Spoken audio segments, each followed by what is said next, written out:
నమస్కారం. సుప్రభాత ఘంటారావానికి స్వాగతం. ముందుగా ప్రధానాంశాలు. మోదీ గ్యారంటీకి కాలం చెల్లిందన్న ముఖ్యమంత్రి రేవంత్ రెడ్డి. రాష్ట్రానికి నిధులువని భాజపాకు కర్రు కాల్చి వాత పెట్టాలని పిలుపు.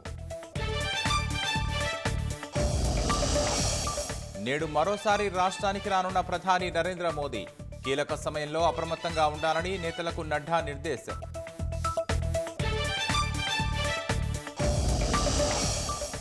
కాంగ్రెస్ పార్టీవి అలవికాని హామీలన్న కేసీఆర్. ప్రజలకు పథకాలు అందాలంటే భరాస గెలవాల్సిందేనని వ్యాఖ్య.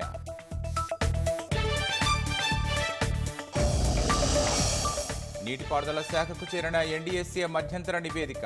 నేడు మేడిగడలో క్షేత్రస్థాయిలో జస్టిస్ పీకే ఘోష్ పరిశీలన.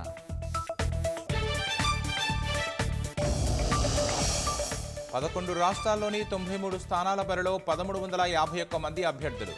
కాసేపట్లో 3వ విడత లోక్సభ ఎన్నికల పోలింగ్.